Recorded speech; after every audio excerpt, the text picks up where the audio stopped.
As I entered what would soon be the most troubling case of my career, I was met with the familiar smell of death, this time with a hint of brioche.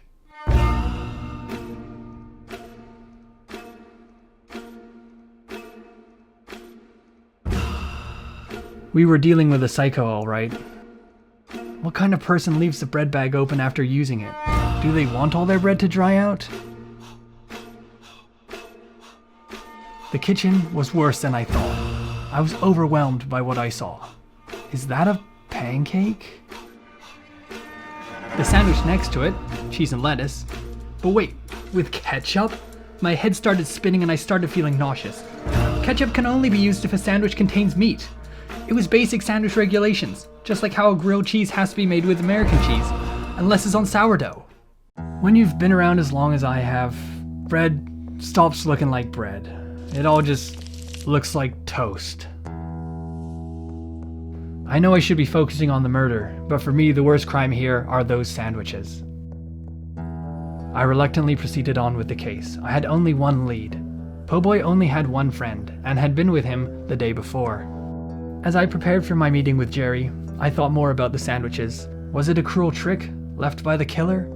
Or did Po' Boy just have awful taste? Whatever the answer was, something had gone awry, and uncovering the truth in a small town like this would be like finding a toothpick in a club sandwich. I walked into the interview room and sat down. I hope you don't mind, I haven't had any lunch yet. PB&J today.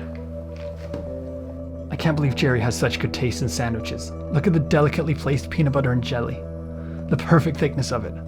Oh my god, it's even toasted. Is there a problem? No, I'm just admiring your perfect sandwich. Jerry, I think you know why you're here. You know, you were one of the last people to see Po' Boy alive, and I believe you're a key ingredient in this case. Key ingredient? I'm flattered, but all you're looking at is ham and cheese. Nothing special. Jerry, we found your fingerprints all over the ciabatta. Listen, I was over at Po' Boy's house all the time. Sure, I moved the ciabatta, but it was out of the bag. What, you want me to just let it dry out? Every sandwich has two sides. What's the meat of the story, Jerry? Po' Boy's just never good at making sandwiches. I tried teaching him, but that guy just couldn't tell a baguette from a bagel. Jerry, that ciabatta bread was bought the day Po' Boy died, Tuesday. You said the last time you saw him was Monday. Po' Boy was a pilot. You know, he liked his sandwiches plain. At Subway, you get the cold cut combo on Italian. No cheese, no veggies, not even any sauce. Man, Po' Boy was toast from the start. It's all starting to make sense now.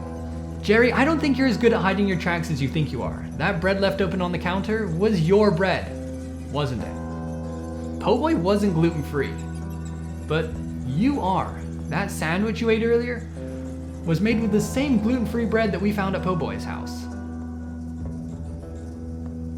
You were planning on making a sandwich, but something distracted you. You know better than to leave a bread bag open. That's pretty bad, but I wouldn't. What distracted you?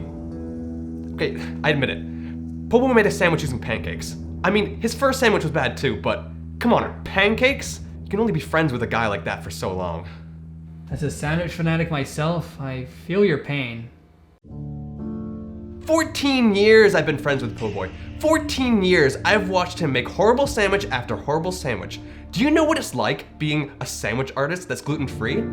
The bread is only starting to get good now. It used to just crumble in your hands. Po' Boy could have eaten any kind of sandwich that he wanted, but no, it had to be plain Subway sandwiches, peanut butter and jelly, but double the amount of peanut butter to jelly.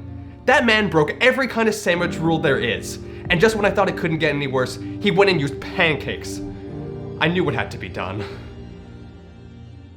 I knew this case was going to be tough from the beginning, but I never thought it would pull on me so morally.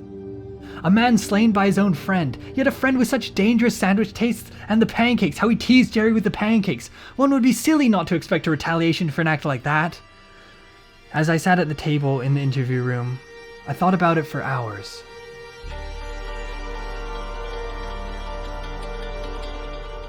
Jerry, here's what I'm going to do.